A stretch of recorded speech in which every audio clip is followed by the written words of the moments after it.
지난 봄 대학 등록금을 벌기 위해 공사 현장을 찾게 됐다는 20대 남학생은 그곳에서 작업반장이라는 30대 남성 서모 씨를 만나게 됩니다. 서 씨는 가끔 따로 일거리를 챙겨주고 집에도 데려다주는 친절한 사람이었다고 하는데요. 네, 여보세요. 저기 미안하다. 공부하고 있는데. 아닙니다. 잠깐 쉬는 시간이어서요. 혹시 저 저녁에 시간 돼? 저기 알바 좀 할래? 냉장고 하나 더 주는데 3만 원. 그러던 어느 날 남학생은 일을 마치고 돌아가던 길에 서 씨에게 끔찍한 일을 당했고 사건 이후 우연히 서 씨의 과거까지 알게 되면서 더 큰 충격에 빠졌습니다. 대체 서 씨는 어떤 과거를 숨기고 있던 걸까요? 자, 가족 여러분, 이번 사건 주목해 주십시오. 지난주에 한 다른 방송에서도 보신 분들 계실 텐데요. 정말 충격적입니다. 공분이 정말 나는 그런 사건입니다. 공사 현장에서 알게 된 작업반장에게 성범죄를 당했다는 20대 남학생의 제보입니다. 자, 지난 4월에 대학교 등록금을 좀 벌려고 공사장에 이제 아르바이트업을 구하던 남학생의 이야기입니다. 이 인력사무소 앞에서 이 작업반장 서 씨를 만났는데요. 학생이냐, 너 개인적으로 뭐 학생들 일 알려준다라고 해서 그 일을 하게 됐는데 특히 일 마치고 이 서 씨가 차도 좀 태워준 적도 있다고 해요. 서 씨가 알려준 일들을 좀 했는데 중간에 이제 문제 좀 발생합니다. 슬쩍슬쩍 남학생 몸을 만지거나 또 가슴, 또 중요 부위를 만지는 추행을 좀 했다라고 합니다. 뭐 그것도 그거지만 서 씨가 남학생한테 했던 얘기가 좀 충격적입니다. 자신의 얘기를 좀 했는데요. 고등학교 1학년 때 여자를 강간 성폭행하려고 하다가 저항을 해가지고 살해를 했고 그걸로 15년 복역을 하고 교도소 다녀왔다라는 얘기도 했습니다. 막 그렇기 때문에 강압적 분위기에 저항도 못했던 상황이고 나중에 남학생 추행한 뒤에는 서 씨가 전자발찌 모습도 보여줬다고 합니다. 자, 남학생은 앞으로 이 서 씨가 주는 일은 하지 않겠다. 저 인간과는 엮이지 않겠다 이렇게 다짐했습니다. 그러던 어느 날 피치 못할 이유로 다시 서 씨를 만나게 됐다는데요. 어떤 일이 있었는지 남학생 누님의 얘기 들어보시죠. 근데 이제 일을 하다가 뭐 어디 공터에 그걸 데리고 가가지고 협박하고 목 조르고 추행을 한 거죠. 그리고 그 추행을 하는 과정에서 이게 자기가 화나면 사람도 죽인다. 또 죽여버릴 수도 있으니까 떨지 마라. 상의는 이제 눈까지로 올려서 시야를 차단을 했고 하의는 다 벗기고 양말만 신은 상태였고 푸시업을 100개를 하거나 내가 너 그렇게 하는 거 둘 중에 하나 결정해라.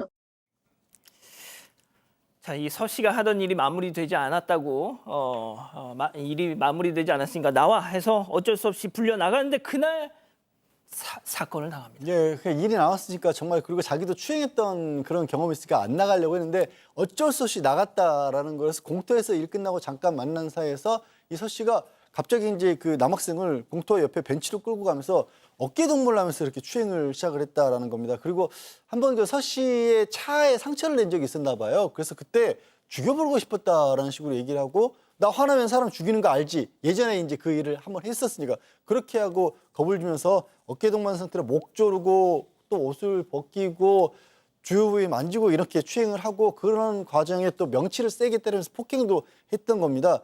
그러다가 그렇게 일이 벌어지고 있는 사이에 잠깐 이 서 씨가 차량 쪽으로 옮겼을 때 이 남학생이 용기를 내서 도로로 옷도 제대로 갖춰 있지 않지 도망을 갔고 그 지나가던 차에 신고를 부탁해서 바로 경찰이 출동해서 저 서 씨 현행범으로 체포가 됐고 전자발찌까지 하고 있었다고 그랬지 않습니까? 예. 구속이 됐다고 합니다.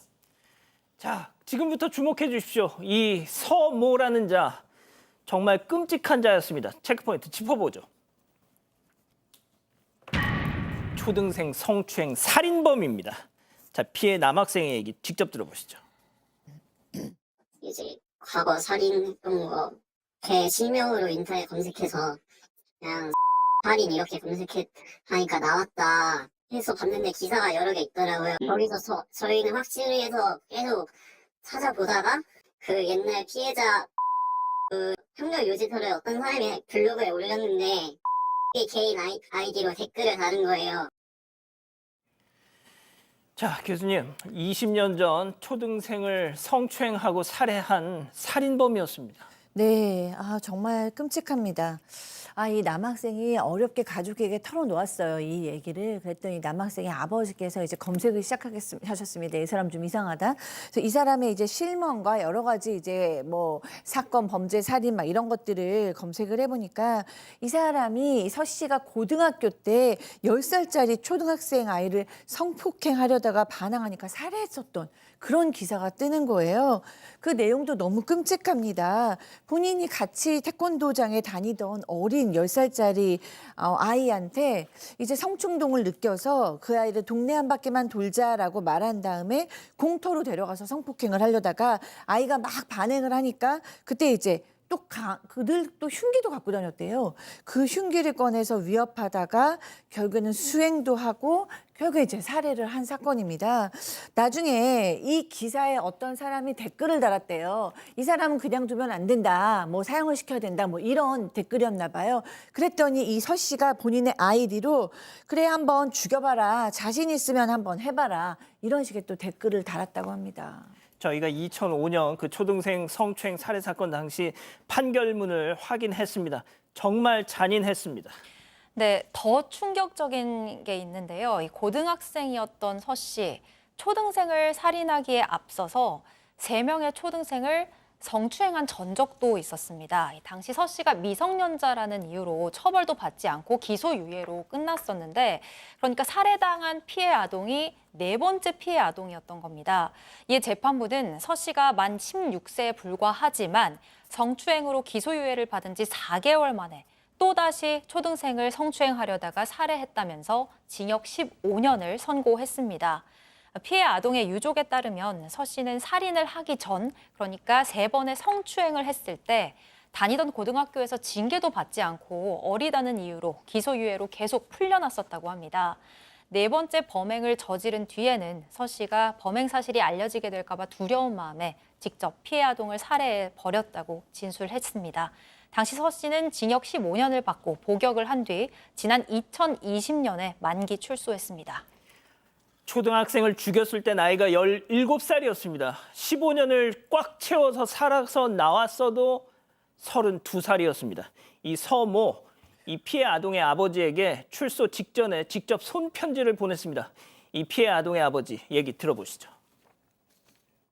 전자발찌 때문에 편지를 썼던 거고, 전자발찌는 남들한테 성범죄자라는 게 낙인 찍히니까 그놈이 그렇게 저기를 했던 것 같아요. 전자발찌 안 치라고. 아버님께서 무슨 뭐 탄원서 뭐 그런 거라도 쓰길 뭐 네, 그린 것 같아. 약간 가지고 논다는 느낌? 내가 완전히 잔머리를 굴려서 피해자 가족을 농락하는 느낌. 외딴 섬에다가 8 성폭행범들만 이렇게 먹고 살게끔 해서 하는 교도소를 만들든지. 이건 영구적으로 나오면 또 그래요, 얘들은.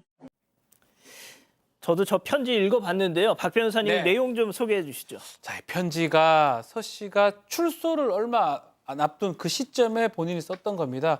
그 내용 중에 내가 언제 출소된다. 그리고 전자발찌 재판을 이제 기다리고 그때 법이 바뀌어서 그런 것 같아요.